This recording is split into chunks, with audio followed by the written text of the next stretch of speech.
Today, let me give you 5 tools to increase your confidence and be your most authentic self. Tool number 1, know and embrace all of your flavors. I love to use this wording because in flavors, it's just like in a meal. You understand the complexity and the harmony of the different spice, and it's the same with yourself. So knowing and exploring your own flavors is about depth. Exploring the depth of yourself, who you are at your core, at your essence, without the programming, without the conditioning. Sometimes who we are and what we believe, what we think, our values, and the way we see and experience the world is not fully ours. So the first step within that step is to unlearn, is to really step into that room where you're consciously choosing to discover yourself like you're discovering a new person, trying to forget everything you think you know about yourself. You step into that space of curiosity, and that's how you can know and then embrace all of what you discover. You cannot be unapologetically yourself if you don't know who you are. That self-knowing, really knowing who you are, what you stand for, your beliefs, your values, your uniqueness is what is going to bring so much confidence into your being, because you know you're you and you're unique. You can also see it as like peeling layers of fakeness and stories about yourself. All those things that are keeping you away from your true essence, your true nature. I love to call it the little blue core. I feel like there is this little blue light inside of me, inside of my being, that is who I am at the core. And it's like a vibrant, luminescent blue that is like, breathing inside of me. That's the core of who I am. That's my essence. And the way I see it is that with conditionings and fears and stuff that I've learned and influences from the outside, I have those kind of like disgusting little like black, dark, like I see it as something really nasty that comes around in layers. And so coming back to the truth of who I am is really like peeling those disgusting layers out.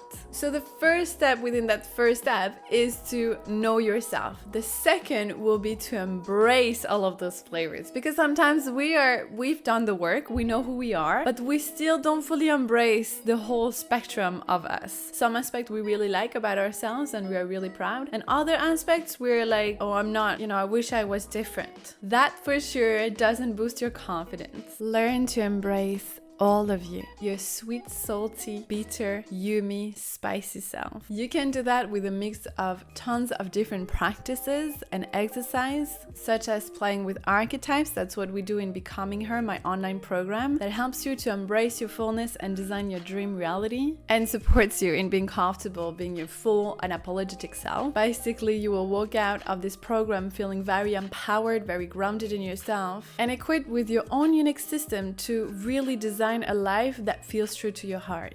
Check the link below to join the program. Let's come back to the core of what we were saying. I talk about all of your flavors because you have to understand that there is no one way to be. We're very complex, multidimensional, multifaceted beings. There's just so much to us. And the more we embrace that fact, the more we accept that we have all of those facets that sometimes can even be contradictory.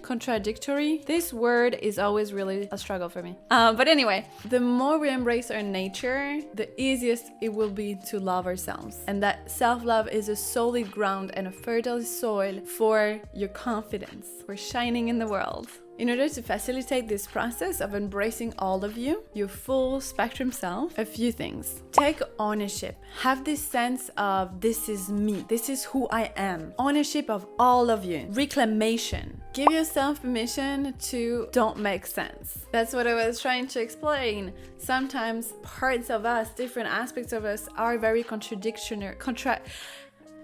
Why force myself to say that word again? You understand what I mean. Sometimes it seems like an opposition. It seems like it doesn't make any sense. That's okay. We're not supposed to make sense. And have space to change your mind. That's another big part. Sometimes we're so attached to an identity that we had created that it's hard for us to move past that identity. For example, in my own story, I identified for so long as a vegan. So changing my mind around that when I was so opinionated and I shared my opinion so loudly was really hard for my ego. Or the fact that I identify with a strong, independent businesswoman traveling the world for so long, and now I see myself having more of a grounded, settling, kind of stay-at-home mom, raising my children. It was really hard for me to embrace all of those different aspects, but it's really, really helpful. So again, that one little bit was about having the space to change your mind, but also to change your habits and the way you see the world, the way you act, and the way you present yourself to the world. A big example of embracing all of your facets, that's an exercise I do in Becoming Her. It's such a juicy one. It's exploring in depth the vocabulary of all of your facets. For example, letting yourself be the giggling 3 years old playing barefoot and building sandcastle, being the sexy wild goddess covered in gold and glitters, the mature grounded CEO running a 7-figure business, to be both the kitten, the soft and tender, and the lioness, fierce and wild and untamed. Be all of it freely. Again, a good exercise for that. I'm all about practical tools in this video. I want to give you some stuff you can do to already see results and change and transformation. A thing you can do, we do that in Becoming Her, my online program, check the link in the bio, is really to focus on the vocabulary around who you are and exploring all of those facets and enriching the wording you're using to describe yourself. Again, I have examples of my own and some inspiration in the program. Second step to raise your confidence, embrace yourself, and feel like a badass is to spend time in your own presence. There is a big difference between spending time in your own presence and spending time alone. Alone and in your own presence are not the same thing. For example, I can be spending a lot of time alone scrolling through TikTok for 3 hours long. I am not in my own presence. My presence is gone. Myself is gone somewhere else. I can spend the whole day, the whole week working on my computer, creating beautiful offers for you. I'm still not necessarily in my own presence all the time, depending where am I. But if I'm doing back-end stuff in my business, like on the computer, I'm not there. I'm not there. We may have the best intention in the world to know and accept ourselves, but technically and practically, the way we act and our schedule, busy life makes that we have no space. So we may sincerely want to explore all of ourselves and embrace ourselves and self-care and do all of this personal development. But if we don't actually have time and space with like this sense of intentionality, that is the big difference between spending time alone and in your own presence. One is very intentional. It's like dating yourself. You're choosing to be with you. You let your energy bounce right back at you. Knowing what it feels like to be in your own presence, to feel your own vibration, just like you would do with a new lover or romantic partner or a new friend. You get curious, you need to like see how you feel in their presence and let them unfold and unravel all of who they are. It's the same with yourself. In order to get to know someone, romantically dating, you will have to spend time in their presence in order to discover them. It's the exact same thing with your relationship with self. Make it a priority to spend time with yourself and ask yourself, how do I feel around myself?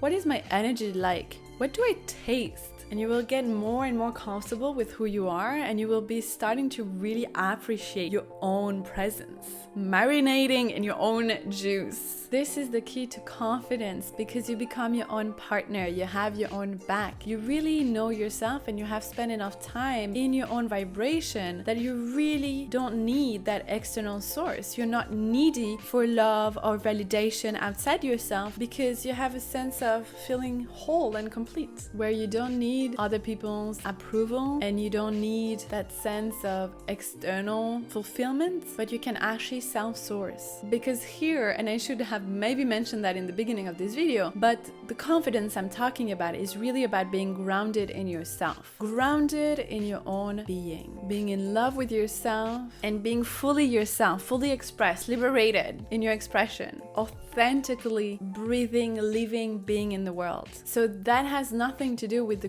cocky, badass kind of confidence. It's a very rooted, loving, embracing confidence that helps you to also welcome the world around you and to make people feel also very confident. Anyway, third step is to explore your desires. Your desires has been placed in you by God, source, spirit, the universe, love, however you want to call it. It has been placed in you from a higher source, a higher power. This is both your roadmap and your compass. That will give you the direction of where you want to go in life. Your desire, where you desire to go. It's important in order to feel confident to follow what is true to your heart and what your heart really longs to experience. Just be mindful, because sometimes what we think we want is not what we actually want. Let me give you an example. I really wanted to go to Bali. I was just obsessed of living in Bali. I've done my yoga teacher training there. I loved it. I was like, I just want to live in Bali. But what I wanted was not really Bali. What I wanted, it was the qualities I associated with Bali, which meant I wanted to be in a warm, tropical, environment with a lot of greens, a lot of jungle vibe. I wanted a big expat conscious community and tons of spiritual events. I wanted the freedom and the open-mindedness. And that's exactly what I got living in Mexico. So if I limit myself to believe, I want Bali, Bali, Bali, Bali, I didn't really give myself room and space to be like, hey, what I actually want is not Bali. It's the feeling behind Bali. It can be the same with a partner or a job, or it does that a lot with money. We think we want money because it will give us freedom, but what we actually want is the feeling of freedom. So explore your desires, write them down. That's, again, practical tools. Take a journal, a pen, and write down what you really want in this moment in your life, whether it's small things, big things. Just explore what you want and, make an arrow and explore what is behind that desire. What is it really behind it that you really desire? Make sure you dive deeper and you explore why you want those things. And again, in order to know your desire, you have to listen to the whisper of your heart and soul. And I have a few ways you can do that practically. The first one was journaling, as I shared before. The second one would be to meditate. Again, if you need to listen, you need some quiet. So you quiet the mind and you let things emerge naturally. Visualize. Spend time immersing yourself in your imagination, in the power of your creative mind. Envision something that will make you feel so ecstatic, so fulfilled. Immerse yourself in that vision. You will know what you want. It will be very clear to your mind, to your body, your whole system will be vibrating at a different vibration. This step helps you to build your confidence, because when you follow what you truly want, chances are that you're going to be in alignment. My desire is the pathway to my deepest alignment. I'm going to repeat that another time. My desires are the pathway that leads me to a deeper sense of alignment. Following your desires is the fastest, easiest way to be in alignment. You've heard it so many times. We heard it everywhere. Follow your heart, follow your heart. It sounds very cheesy, but it's very true, because it leads you to your gifts and to your most authentic expression in the world, which naturally, automatically give you confidence. When you know you're exactly where you need to be, when you're in full alignment with your desires, your values, everything is just right here, and you're yourself, and you have no doubt, full certainty of who you are, where you're going, why you're doing what you do. You feel like a bad bitch, really? No doubt. Okay. Fourth step, be your own lover somatically. So somatically means in the body. So it's time to bring your best embodiment practices here. You can learn many of them in Becoming Her, my online program. Check the link in the bio. The most important thing here is to become your own lover using your body. Because whether self-love is easily accessible to you or not, whether you love yourself most of the time or not, sometimes we play with it in our minds. We just want to be more in love with ourselves, and we read books and we agree and we have all this knowledge in our heads, but it's not embodied. It's not a felt experience. Just thinking and telling affirmations out loud, I love myself, I love myself, I love myself. If it's not felt in your body, it won't do it. The body is where the memory, the remembrance is. This is where you create an imprint in your body and in your subconscious mind, because your nervous system and your subconscious mind are like, for example, if I'm a baby and I'm playing with fire and I burn myself, shit, I remember. The information is here forever. I don't even have to think about it. It's my subconscious mind. I know that fire burns. I have the felt experience in my body. You can think about other examples that are more pleasurable, but that's all that came for me today. So in order to train your subconscious mind to become more liberated, more confident, and to be that next version of you that is a little bit more free from limitation or conditioning, you want to use your body. We can spend hours talking about it. You can listen to hours of podcasts, read all the books and journal as much as you want, but until you you feel it in your structure, in your bones, in your cell, until it's embodied at the cellular level, at an atomic level, in your flesh, until it's the way you move through the world, until this is a felt, embodied, somatic experience, it won't feel authentic or real. So being your own lover somatically means that you are treating yourself with like gesture and physical and outside in the world doing, interacting with the matter. Here the matter is your body, right? Until you feel like you are your own lover, it won't be as deep. So it's about time that you treat yourself like you would love a lover to do. The way you speak to yourself, the way you touch yourself, the way you make love to yourself, the way you train yourself, the way you hold yourself. Just becoming this romantic partner for yourself in the tangible actions of the daily life. For example, the way you shower, the way you rub your body under the shower. I love this example because I think the shower is something that we do every day. It's very automatic. We just like, do we spend time to touch our bodies like you will do with a lover? And really having this, especially touch is one of the most powerful one when it comes to being your lover somatically. Like you want to touch yourself during the day. You want to give you like that, hey, I'm here. That specific gesture really gives the message, the signal to your nervous system, I am here, I'm holding you, I got your back. That is the best thing to feel confident, because you know that no matter what, nothing can crush your confidence because you're here. So it's about using gesture, sound, movement to become your dream partner. The sensual, loving suitors to yourself that will seduce you during the day, during the most mundane tasks. You can do it by touching your body way more during your day. That's like number one. You can light some candles to romanticize your environment so you actually see that you're making an effort to make your cocoon look great. You can use a lot of massages and oils in the night or in the morning, whenever you want. Actually, you do whatever you want. Using nice fabrics on your skin, listening to very soothing, stimulating music. A lot of heart and breath massage as well are really good. Self-pleasure, just all of those practice where there's an actual action. And last but not least, step number 5, practice discomfort. If you're trying to build this self-reliance, that is again the solid ground on which your confidence is built. Self-reliance is like knowing you have your own back, knowing you can self-source your own love, your own protection. This can only be grown outside of your comfort zone by pushing the edges again and again and again and again. It takes time and practice, but you have to be willing to dive into discomfort over and over and over again. For example, if you think to yourself like, oh, I wish I was more confident. If I was more confident, I would do XYZ. Like, if only I was confident enough, I would start a podcast, wear this sexy lingerie, speak on stage, change my hair, tell my dad how I feel, ask this guy out, start my dream business, go after really what I want, go on this adventure, whatever it might be. Sometimes we hold ourselves back because we don't feel confident enough, and we are waiting until we feel more confident, which is actually reverse. We have to build the confidence by doing the things that we are scared of. So ask yourself, what would I do if I had infinite confidence in myself, my abilities? If I had no limitation, what would I do? And go and do that.